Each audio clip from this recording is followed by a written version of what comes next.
स्वागत है दोस्तों आपके अपने YouTube चैनल इसको टाइम में। दोस्तों वीडियो रिलेटेड है अगस्त सैलरी से। अगस्त सैलरी में क्या क्या अपडेट्स हमें करने हैं, इस वीडियो के माध्यम से हम इसकी प्रोसेस आपसे को शेयर करने वाले हैं।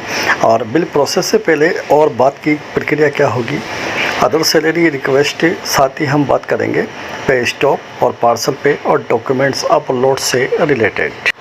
आप वीडियो के अंत तक बने रहें। और अगर आपने अभी तक चैनल को सब्सक्राइब नहीं किया हो तो आपसे रिक्वेस्ट है, प्लीज़ हमारे चैनल को ज़रूर सब्सक्राइब करें, बेल आइकन को प्रेस करें ताकि हर नोटिफिकेशन आपको समय पर उपलब्ध हो सके। सबसे पहले वीडियो के आईडी का पासवर्ड और कैप्चा इंसर्ट करके हम लॉगिन हो जाते हैं। और यहाँ पर जो होम पेज होता है, यहाँ आप सबसे पहले आप देखते हैं अप्रूव एम्प्लॉई डिडक्शन रिक्वेस्ट। अगर किसी एम्प्लॉय ने पर्सनल रिक्वेस्ट की हुई है तो यहाँ पर आपको शो हो जाएगी। आप यहाँ पे सेलेक्ट भी कर सकते हैं, एम्प्लॉय के नाम से उसको सर्च भी कर सकते हैं रिक्वेस्ट को। अगर एम्प्लॉय ने रिलेटेड डिडक्शन से रिलेटेड कोई रिक्वेस्ट की हुई है तो आप सबसे पहले उसको अप्रूव या रिजेक्ट करें, उसी के बाद में आगे की प्रक्रिया आप शुरू करें। नेक्स्ट अपडेट आपको ये करना है कि अगर किसी कार्मिक का जुलाई में आप इंक्रीमेंट नहीं लगा पाए तो अभी आपको इंक्रीमेंट उसका लगाना है।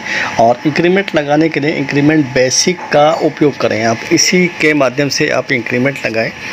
कार्मिक का इंक्रीमेंट ऑर्डर ज़रूर पीडीएफ में तैयार करके रखें ताकि बिल के साथ में उसको अपलोड किया जा सके।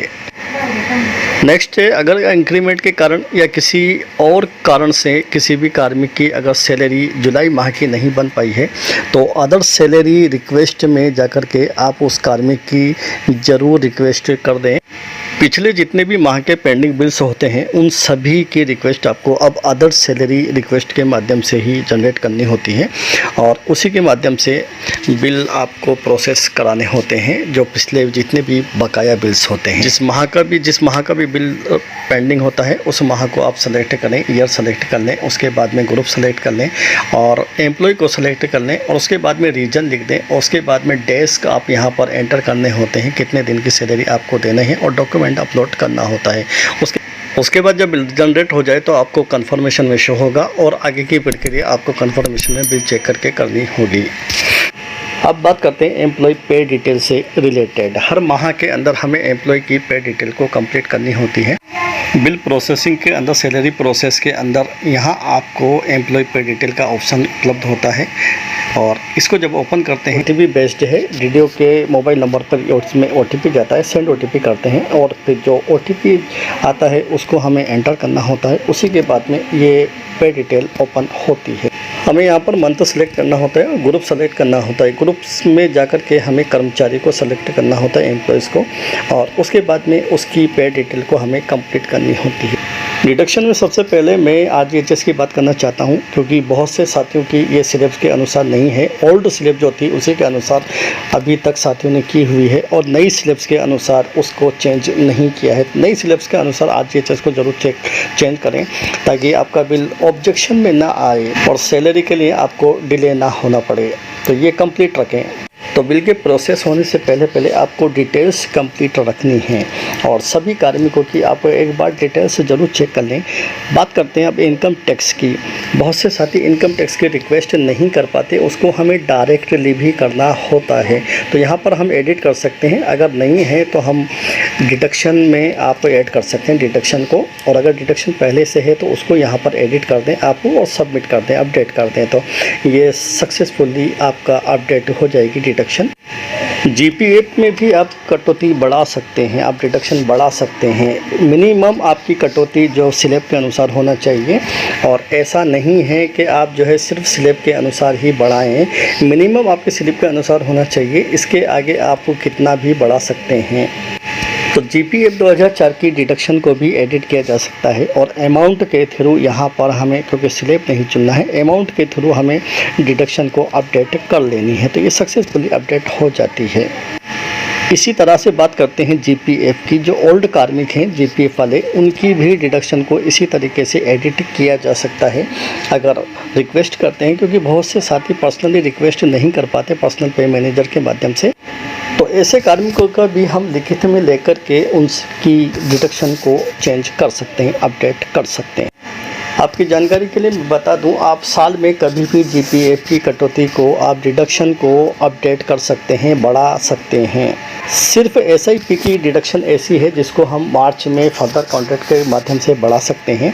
अन्यथा जीपीएफ को या जीपीएफ 2004 जो वर्तमान में चल रहा है, तो इसको भी हम साल में कभी भी बढ़ा सकते हैं। डिडक्शन को मिनिमम हमारी स्लैब के अनुसार होना चाहिए, ये शर्त है। अब साथ ही एक अपडेट है हैंडीकैप्ड कार्मिकों का। वो हैंडी ऑल के नाम से ये अलाउंस होता है उनको, और ये पूर्व में 600 रुपये जारी था, जो वर्तमान में इसको बढ़ा दिया गया है गवर्नमेंट के द्वारा। यहाँ 1200 रुपये हो चुका है। तो अगर आपके कार्यालय में कोई ऐसे कार्मिक हैं तो प्लीज़ आप उनका अलाउंस बढ़ाएं, उनका नुकसान ना करें। और अगर अब बढ़ा रहे हैं, पहले आपने नहीं बढ़ाया है, तो पूर्व में जितना भी नुकसान हुआ है उसका आप ज़रूर उनको एरियर दिलवाएं।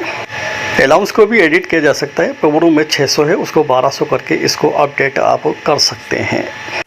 तो डिडक्शन से रिलेटेड ये महत्वपूर्ण अपडेट्स थे जिनको आपको हर माह में कर लेना है। ये डिडक्शन आपके कंप्लीट होना चाहिए। उसके बाद में हम बात करते हैं पेमेंट स्टॉप और पेमेंट रिलीज से रिलेटेड। या मान लीजिए आपने किसी कार्मिक का पेमेंट स्टॉप किया हुआ है और उसको रिलीज करना है, तो यहाँ पर आप देखें 3rd नंबर पर रिलीज पे का ऑप्शन है। इस रिलीज पे के ऑप्शन पे क्लिक करके और कारण सहित ही इसको हम पेमेंट को रिलीज कर सकते हैं।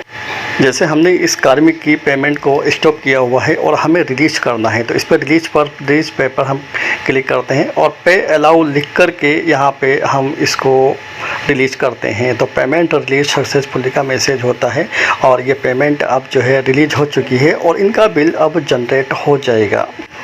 अब यदि किसी कार्मिक की पेमेंट स्टॉप करना है किसी कारण से, तो स्टॉप पेमेंट के ऑप्शन पे ही क्लिक करते हैं और यहाँ पर हमें स्टॉप पेमेंट का कारण हमें दर्ज करना होगा डिस्क्रिप्शन में, और उसके बाद में प्रोसेस पर क्लिक करेंगे तो यहाँ पर हमारे सामने मैसेज शो हो जाएगा, पेमेंट स्टॉप्ड सक्सेसफुली, और ये पेमेंट यहाँ पर स्टॉप्ड हो चुका है। जब तक आप इसको रिलीज नहीं करेंगे तो ये कार्मिक का पेमेंट नहीं बन पाएगा ऑटो सैलरी के माध्यम से।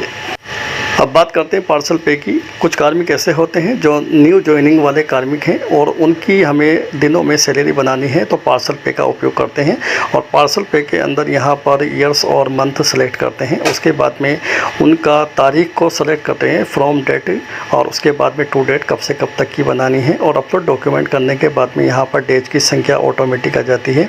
और डिडक्शन अगर करना है तो यहाँ पर टिक करें, अन्यथा इसको छोड़ दें और उसके बाद में सबमिट पर क्लिक करेंगे तो ये पार्सल पे यहाँ पर कार्मिक की जनरेट हो जाती है। ध्यान रहे, जिस माह का हमें पार्सल पे बनाना है उसी माह को सेलेक्ट करना है, किसी दूसरे माह को हमें सेलेक्ट नहीं करना है।